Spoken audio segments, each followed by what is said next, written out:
Women did play a pretty conspicuous part in the Arab Spring protests in Egypt, getting out onto the streets and trying to get their voices heard.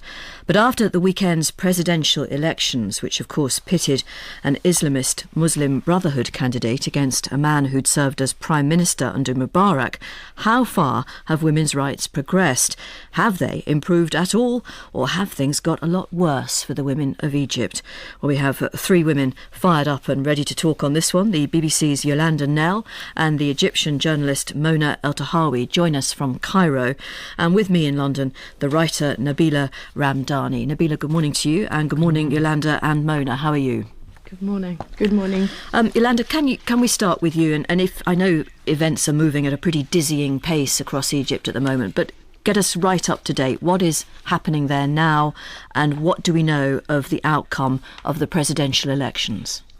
Well, still there's been no official announcement of the election results. The Muslim Brotherhood is continuing to say that its candidate Mohamed Morsi won the final round of the presidential election. That's been backed up in the state media even by some of the unofficial tallies that have come out. Meanwhile, you have the campaign of the other candidate, Ahmed Shafiq, the last Prime Minister of the ousted President Hosni Mubarak, of course. They say that this is all bizarre. They insist their candidate's the rightful winner, that the Muslim Brotherhood is trying to hijack the election. But whoever is the winner, you have to bear in mind that the political environment here has changed dramatically, even in just the past week.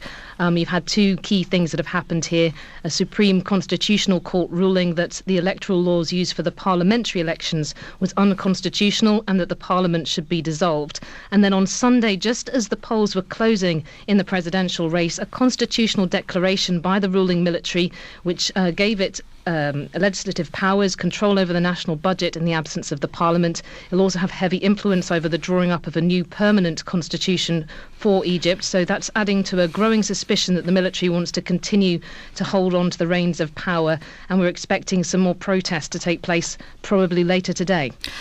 I know that you went out and about at the weekend and tried to talk to women voters. What did they tell you about that choice I mentioned right at the beginning, a throwback to Mubarak or an Islamist Muslim Brotherhood candidate?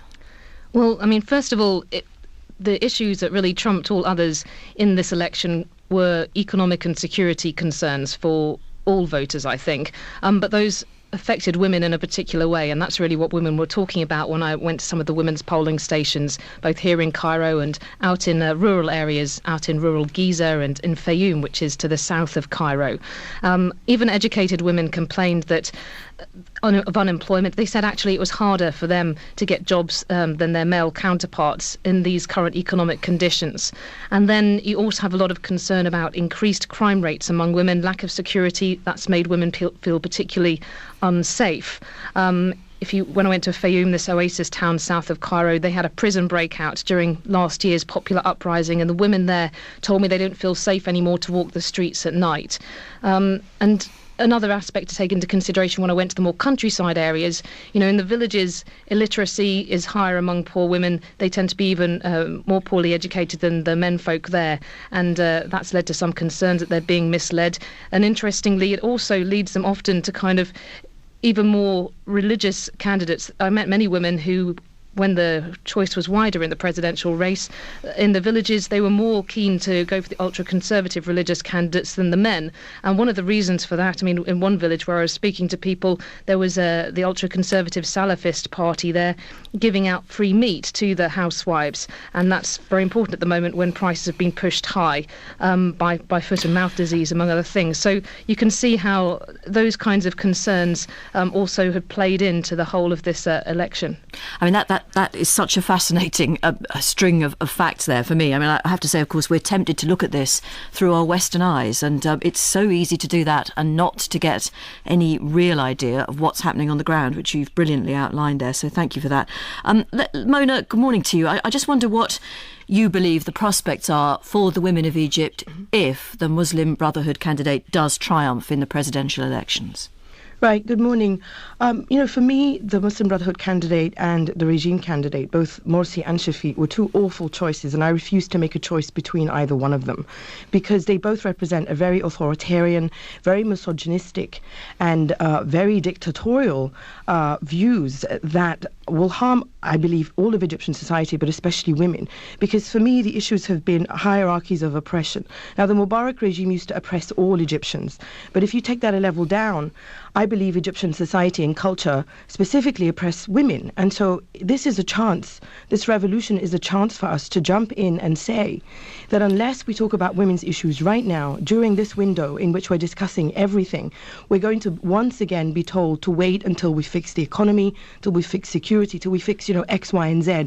So regardless if it's Shafiq or Morsi, but especially, under Mubarak, we had a nominally secular dictatorship. I don't believe that it was completely secular, because the Mubarak regime used a very conservative interpretation of Islam to fight its Muslim Brotherhood opponents.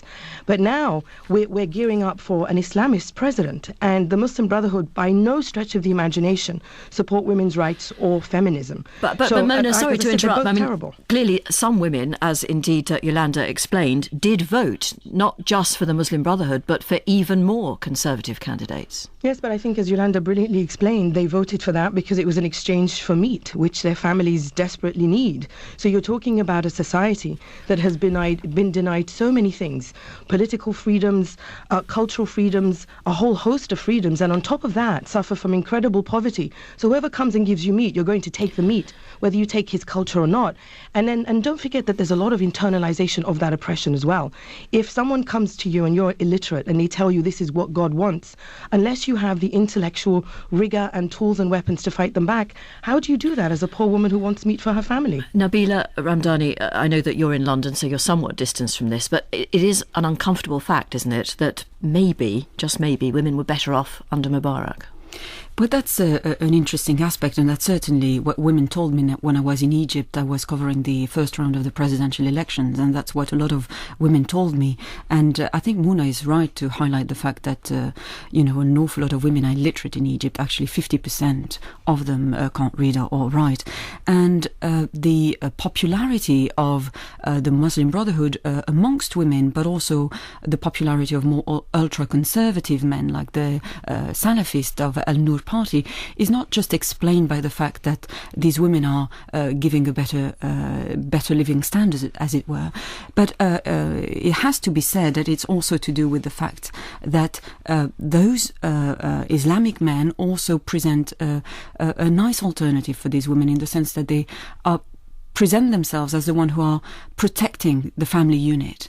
And they clearly said that they would like to undo, for example, some of the progressive and liberal legislation that was put forward and indeed implemented under Mubarak. And interestingly, with the encouragement of Susan Mubarak, the former First Lady, who, it has to be noted, made sure that women, for example, could sue for divorce themselves. They could, for example, be put in winnable positions in elections, for example.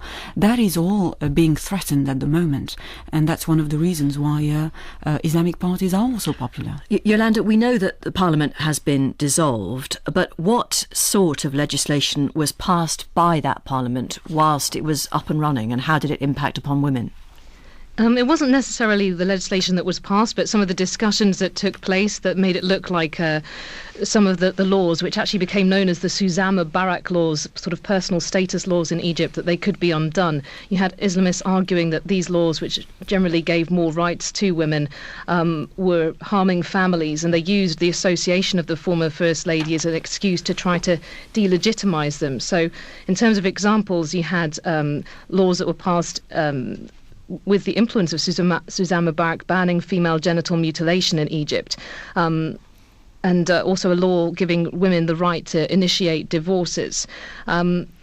Then in Parliament, one of the worrying discussions that we saw for many women were debates taking place on perhaps lowering the legal age of marriage for women from the age of 16 to perhaps 14 or younger.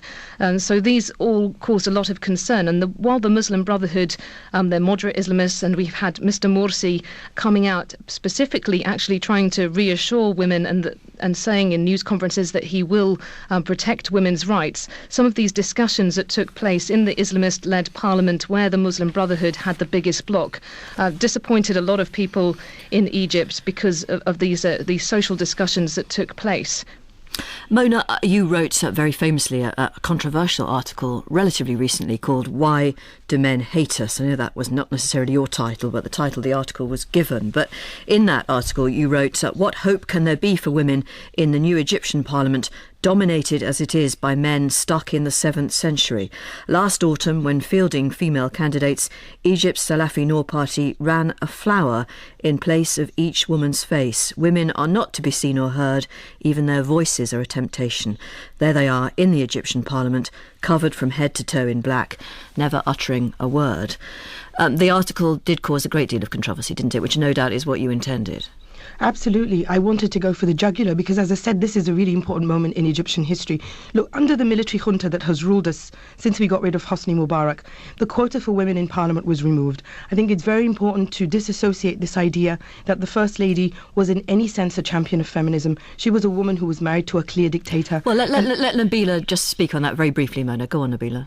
Yeah, I think it's one of the paradoxes of dictatorships, like in Egypt and indeed in Tunisia, where sadly it was first ladies married to dictators who contributed so much to the advancement of women, and that is the case in Tunisia. You have impressive pieces of legislations put forward in Tunisia, which, for example, allowed women to divorce their husbands, banned polygamy, allowed them to, the right to education. The Tunisian women are highly literate, and they constitute a third of the workforce. That would never have happened if indeed there was not an agenda for pushing women's rights forward. Mona?